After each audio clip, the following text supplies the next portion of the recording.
Victoire du Real Madrid face au premier de la Serie A en Ligue des Champions. Un match dans lequel Vinicius fait son grand retour, joueur qui a beaucoup manqué à ce Real Madrid. Bellingham toujours au top ces derniers temps.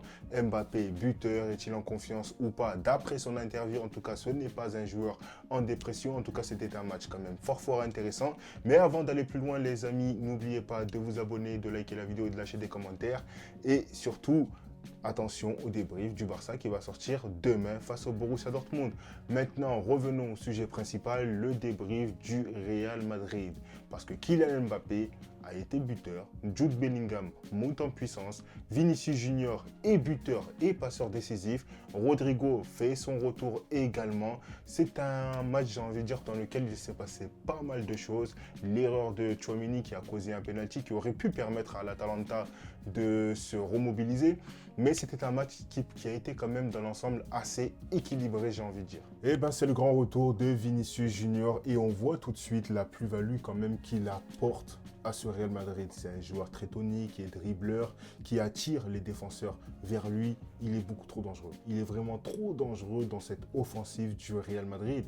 Et sur son côté, il fait tellement mal à la défense adverse. Mais j'ai envie de vous dire quand même que j'avais pas non plus l'impression que c'était un Vinicius à 100%, ce qui se comprend évidemment étant donné que c'était son match de retour dans l'effectif. Alors en général, les entraîneurs ont plutôt l'habitude de faire revenir les joueurs qui reviennent de blessures en tant que remplaçants, c'est-à-dire qu'ils vont grappiller 15 minutes, 20 minutes et ensuite être titulaires dans le prochain match. Alors pourquoi Vinicius a été titulaire maintenant? Je pense que tout simplement Ancelotti en avait besoin.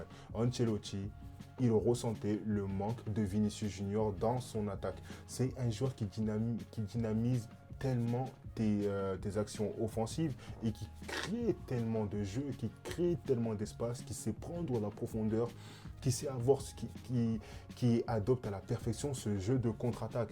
On sait tous à quel point Vinicius Junior est un joueur beaucoup trop dangereux offensivement, qu'on l'aime ou qu'on l'aime pas, ça reste la vérité, ça reste un joueur incroyable.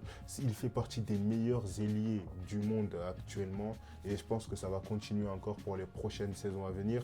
Mais c'est vrai que voilà, le retour de Vinicius Junior fait énormément de bien. Kylian Mbappé qui se blesse, coup dur, j'ai envie de dire pour le Real Madrid, ça fait quand même 2 matchs dans lesquels il est buteur et dans ce match-là tout particulièrement, je l'ai trouvé assez intéressant. La dernière fois face à Girona, il marque son but. Tu sentais qu'il retrouvait un peu de son style d'avant, mais là, très sincèrement, dans ce match-là, je l'ai trouvé intéressant en tant que numéro 9.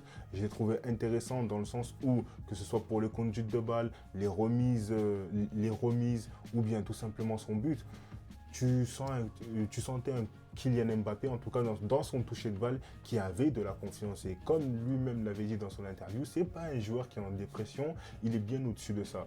Maintenant, j'ai envie de vous dire, du standing de Kylian Mbappé, c'est pas non plus si exceptionnel. Alors je pense que oui, les Madrilènes vont être contents de retrouver un Mbappé qui s'intègre à ce Real Madrid. Maintenant, moi, d'un point de vue extérieur et totalement objectif, c'est pas parce que je suis un fan du Barça que je dis ça, mais très sincèrement, quand on voit le Kylian Mbappé, que ce soit de l'Euro ou tout ça, et ben, ou de la Coupe du Monde même, j'ai envie de vous dire, pas de l'Euro, pardon, je me suis trompé, pas de l'Euro, mais de la Coupe du Monde. Ben voilà quoi, c'était un bon joueur. J'ai envie de vous dire que c'était un bon match de Kylian Mbappé, le buteur, mais voilà, ça doit faire plaisir. En tout cas, je pense à vous, les supporters madrilènes, de voir un Kylian Mbappé retrouver la confiance. Maintenant, est-ce que c'est suffisant? À mon sens, non. Surtout qu'en plus, il se blesse après. Et une demi-heure, 40 minutes, c'est pas assez pour juger un joueur sur 4 pour juger un joueur tout court, j'ai envie de vous dire. Maintenant, ce qu'il va falloir, ça va être de la régularité. Alors, il a quand même des bonnes stats depuis le début. Je ne sais plus exactement combien il a marqué de buts cette saison, mais il a marqué assez de buts pour être considéré comme un bon joueur dans tous les cas. Maintenant, comme je l'ai dit, on parle de Kylian Mbappé, c'est pas assez, on va se le dire honnêtement. Maintenant, c'est un joueur qui va retrouver la confiance, qui va se sentir mieux, qui va réussir à s'adapter à ce Real Madrid-là. À ce moment-là, on verra ce que ça donne. Mais moi, très sincèrement, le joueur qui me perturbe un peu là, c'est quand même Bellingham. Bellingham, ça fait quelques matchs, je le trouve trop fort. Je le trouve trop fort. Ah, vraiment, il est vraiment très fort en ce moment dans le jeu. Ben, en fait, si vous voulez, c'est lui qui a l'initiative de tout. c'est lui qui a l'initiative de tout. Et quand il joue, tu sens sa hargne, tu sens sa détermination, tu sens le joueur qui a envie de faire quelque chose, qui a envie d'être décisif, qui a envie de porter son équipe. Et ça, c'est important. C'est important pour relever la dynamique du Real Madrid. Et ça me fait peur, honnêtement, on va pas se mentir, ça me fait peur parce que là, le Real Madrid est en train de se relever. Déjà qu'en Liga, ça commence à plutôt bien se passer pour eux.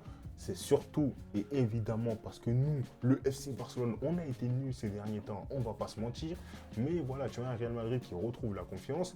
Et que dire à part que Bellingham, encore une fois, gros match.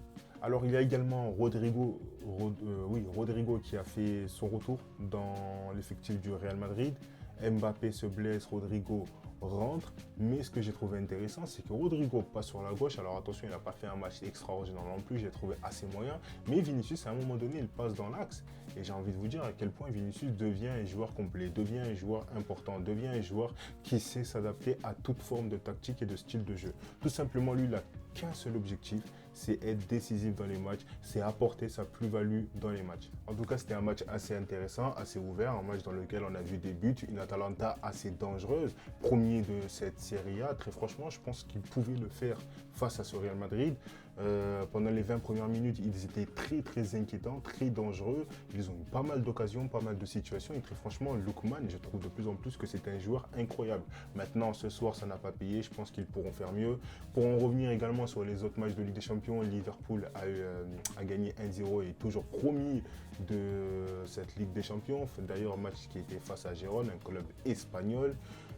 Brest a gagné ce soir également, très franchement, très beau parcours de Brest qui va très sincèrement et je pense très mérité surtout finir dans ce Final 8 et magnifique parcours de la part de Brest et également le PSG qui remporte son match face au Red Bull Salzbourg. On sait tous que c'était un match dans lequel il était primordial pour eux de le remporter. Ils étaient 25e, il me semble, du classement. Maintenant, bon, je n'ai pas encore regardé actuellement ils seront combien, mais il faudrait voir dans tous les cas ce que ça va donner avec les matchs du lendemain. Mais on sait tous que le PSG actuellement est dans une sauce. On va pas se mentir, ils sont dans une sauce. Ils sont obligés, c'est obligatoire pour eux de remporter au moins un autre match. On sait qu'ils vont jouer face à Manchester City. Ça va être compliqué, même si c'est vrai qu'en ce moment, la forme de Manchester City est très alarmante. J'ai jamais vu Manchester City être dans un bourbier comme ça. Ah, là, je pense que c'est très chaud pour eux.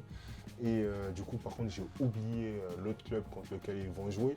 Mais déjà, ils font le taf ce soir face au Red Bull Salzbourg, ce qui est déjà très bien pour eux. Et en plus, c'est un match dans lequel Hakimi a été passeur décisif et Nuno Mendes buteur. Je ne comprends pas cette équipe parce que tout simplement, les latéraux, ce sont tes ailiers. C'est tout. Tu as Barcola, tu as Kanginli, tu as Dembélé, ils ne marquent pas en Ligue des Champions. Ce sont tes latéraux, tes lateliers, j'ai envie de dire, qui marquent tout le temps. En tout cas, voilà. N'oubliez pas de vous abonner à la chaîne et de liker la vidéo. Et je vous le rappelle encore une fois, demain, débrief, Barça, Dortmund. Donc, soyez présents, les amis, pour soutenir notre club, le FC Barcelone, Visca Barça.